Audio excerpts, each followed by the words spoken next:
गरीबी से बुरा हाल। धर्म पत्नी के बार बार कहने पर सुदामा जी ना चाहते हुए अपने बचपन के मित्र श्री कृष्ण से मिलने चला। द्वारकाधीश के महलों के अंदर जाने का प्रयास किया तो द्वारपालों ने कहा, किधर जाता है? तो सुदामा ने प्रार्थना की, ऐ द्वारपालो,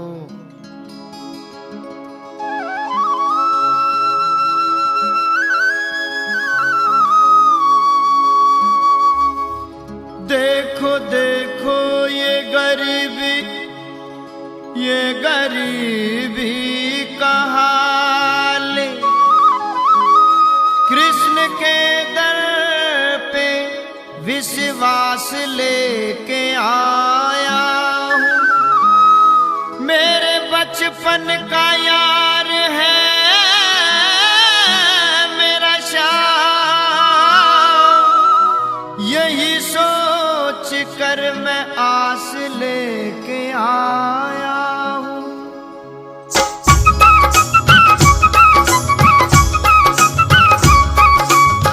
अरे द्वारपालो कन्हैया से कह दो, अरे द्वारपालो उस कन्हैया से कह दो कि दर पे सुदामा गरीब आ गया है।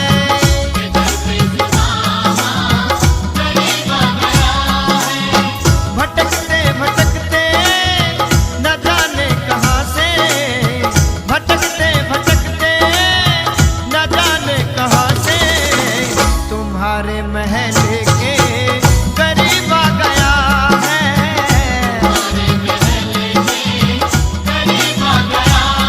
ओ अरे द्वारपालो कन्हैया से कह दो कि दर पे सुदामा गरीब आ गया है।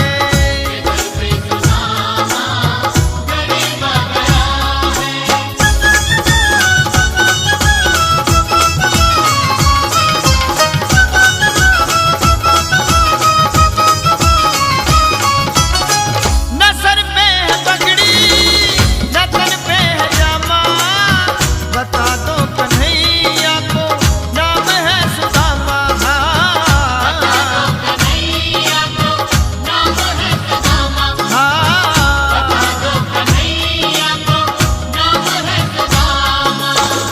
न सर पे है पगड़ी न तन पे है जामा, बता दो कन्हैया को नाम है सुदामा। हो न सर पे है पगड़ी न तन पे है जामा, बता दो कन्हैया को नाम है सुदामा।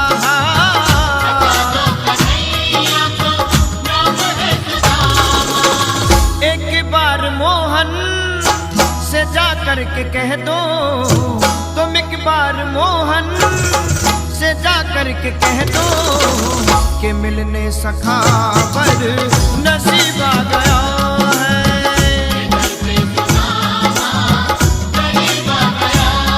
ओ अरे द्वारपालो कन्हैया से कह दो कि दर पे सुदामा गरीब आ गया है।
अचंभा हुआ रुक्मणी को, बहुत ही अचंभा ये मेहमान कैसा अजीब आ गया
सुदामा, न घबराओ प्यारे जरा तुम सुदामा, खुशी का समा तेरे करीब आ गया है।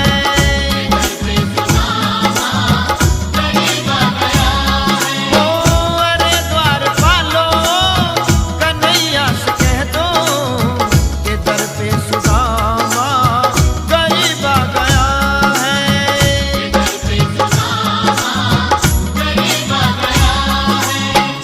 दर पे सुदामा गरीब आ गया है।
रंगीली खिल रही केसर क्यारे। ब्रह्मा विष्णु शंकर आए और बजरंगी बलवान, राधा झूला झूलन आई और आए मदन मुरारी।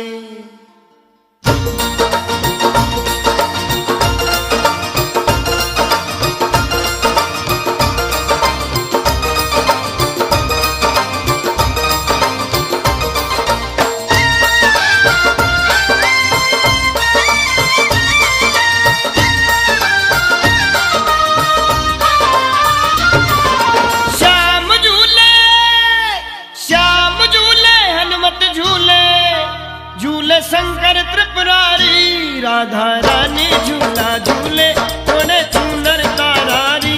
राधा रानी झूला झूले ओने चूनर तारारी। राधा रानी झूला झूले ओने चूनर तारारी। अरे श्याम झूले हनुमत झूले, झूले शंकर त्रिपुरारी। राधा रानी झूला झूले ओने चूनर तारारी। राधा झूले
श्री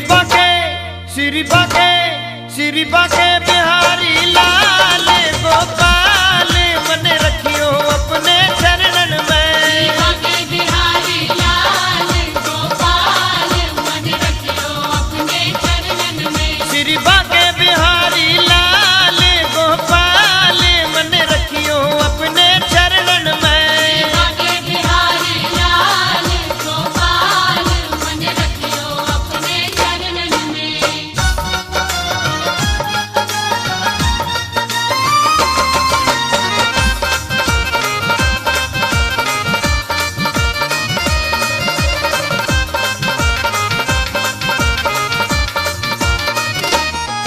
तेरे शीश पे मुकुट विराज रया, शीश पे मुकुट विराज रया, कानों में कुंडल साज रया। कानों में कुंडल साज रया। तेरे शीश पे मुकुट विराज रया, कानों में कुंडल साज रया। तेरे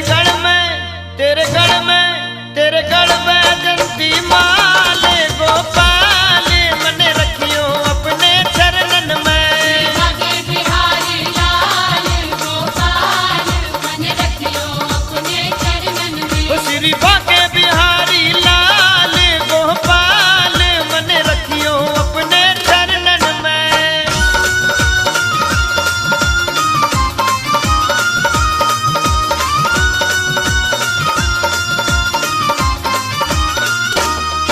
तेरे नैन में सुरमा साज रया, तेरे नैनों में सुरमा साज रया, तेरे मुख में वीणा राज रया। तेरे मुख में वीणा राज रया। तेरे नैनों में सुरमा साज रया, तेरे मुख में वीणा राज रया। तेरी ठोड़ी पे हीरा लाल गोपाल मन रखियो अपने चरणन में। श्री बाके बिहारी लाल गोपाल मन रखियो अपने चरणन में। श्री बाके बिहारी लाल गोपाल मन रखियो अपने चरणन में।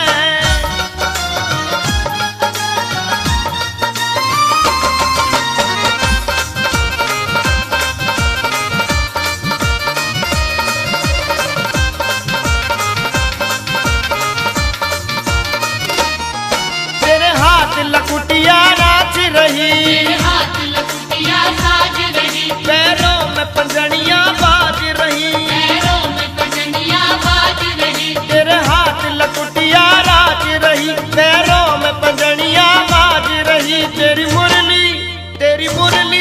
तेरी मुरली करे निहाल गोपाल मन रखियो अपने चरणन में। श्री बाके बिहारी लाल गोपाल मन रखियो अपने चरणन में। मन रखियो अपने चरणन में, तन रखियो श्री वृंदावन मन में। रखियो अपने चरणन में, तन रखियो श्री वृंदावन में। श्री बाके बिहारी लाल गोपाल मन रखियो अपने चरणन में। श्री बाके बिहारी लाल गोपाल मन रखियो अपने चरणन में। श्री बाके बिहारी लाल गोपाल मन रखियो अपने चरणन में। श्री बाके बिहारी लाल गोपाल मन रखियो अपने चरणन में। मन रखियो अपने चरणन में। मन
अवतार लेकर राम रावण को संहारे, कभी श्री श्याम बन करके पटक कर कंस को मारे। 10 गुरुओं का ले अवतार वही हर रूप थे धारे। धर्म का लोप हो करके जब पाप में संसार होता है, दुखी और दीन निर्बल पर जब हाहाकार होता है, प्रभु के भक्तों पर जब घोर अत्याचार होता है, तभी संसार में भगवान का अवतार होता है।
बंदी खाना जन्म लिए खाना, वो द्रुपर का जमाना पुराना। ताले लगाना वो पहरे बिठाना, वो कंस का जुल्म ढाना। उस रात का कृष्ण भयंकर था, उस कंस को मरने का डर था। बादल छाए अंगड़ाए बरसात हो गई, बादल छाए अंगड़ाए बरसात हो गई। जब से जन्मे कन्हैया करामात हो गई, जब से जन्मे कन्हैया करामात हो गई, जब से जन्मे कन्हैया करामात हो गई।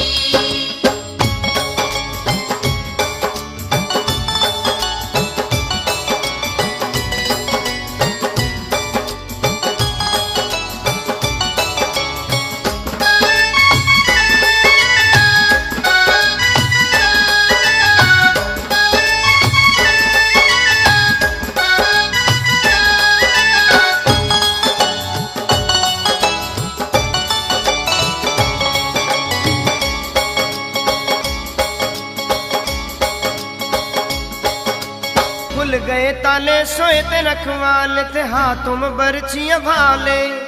वो दिल के काले पड़े थे पाले, वो काल के हवाले होने वाले। वासुदेव ने श्याम को उठाया था, टोकरी में श्री श्याम को लिटाया था। गोकुल भाए हर साए कैसी बात हो गई, गोकुल भाए हर साए कैसी बात हो गई। जब से जन्मे कन्हैया करामात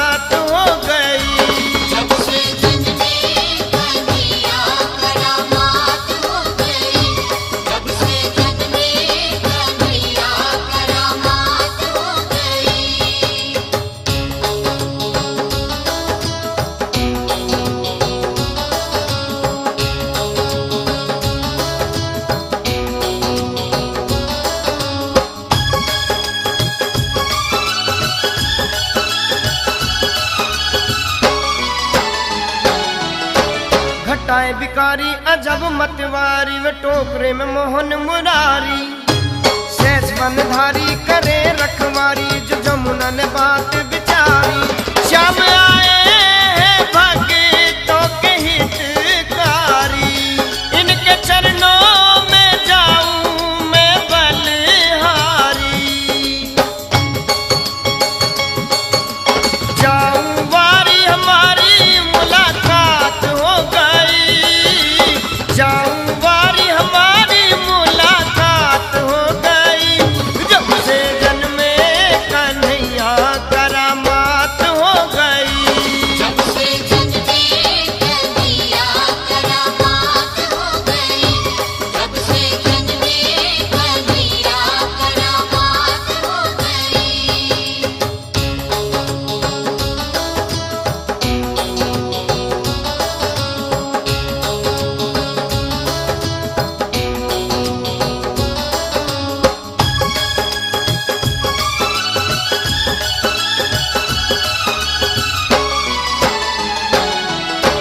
छवि नटवर की वो परमेश्वर की वो ईश्वर ऋषवंबर की न बात थी डर की कि जमुना के सर की वो झांकी